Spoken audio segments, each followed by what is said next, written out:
The U.S. says it plans to push further to get Israel and Palestine to the negotiating table, with Secretary of State John Kerry planning a trip to the Middle East. Even so, Washington continues to spend hundreds of millions of dollars on the Israeli army, including funding the Iron Dome anti-missile system.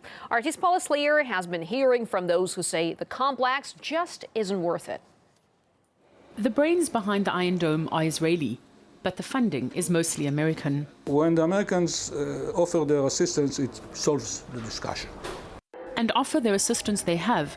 Washington recently pledged an additional $680 million for deploying the interceptor system that advocates claim has a success rate of more than 80%. I know the correct numbers, I've seen the results, and I endorse them completely. Even Obama has gotten in on the act. His first stop at a recent trip to Israel was to an Iron Dome battery, where he told soldiers they're doing an amazing job. Because so much money has been spent on this defense missile system, it now needs to be marketed and sold.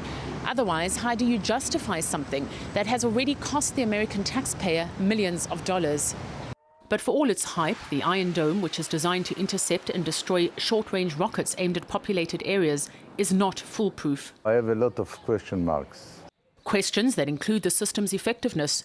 Weapons experts in the United States and even in Israel say the IDF has widely overstated its intercept success rate by a factor of 10 or more. You can see very clearly that the trajectory are like this, that it's impossible to hit the warhead of the rocket. So if they say they destroyed 84% of the incoming rockets. The celebrated technological wonder exploded onto the international stage after last year's Israel-Gaza war. But the maths did not add up. It proved disproportionately expensive as a defense against crude, homemade Palestinian rockets. Hamas militants are assembling these rockets, which cost about $100 to make, which are very little more than a pipe with some explosive to propel it forward.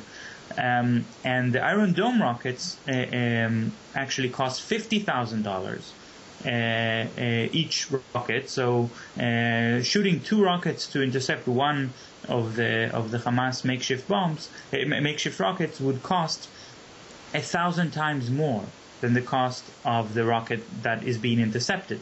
But the IDF has good reason to mislead the world about its effectiveness.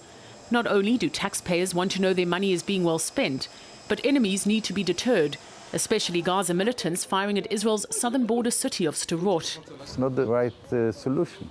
Even more, they developed the Iron Dome to defend Sderot. That was the idea.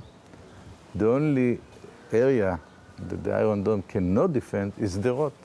Given the history of missile defense deception and the strong Israeli incentive to deceive, the people who pay for the system should be asking hard questions about how well it really works. Paula Slayer, RT, Tel Aviv.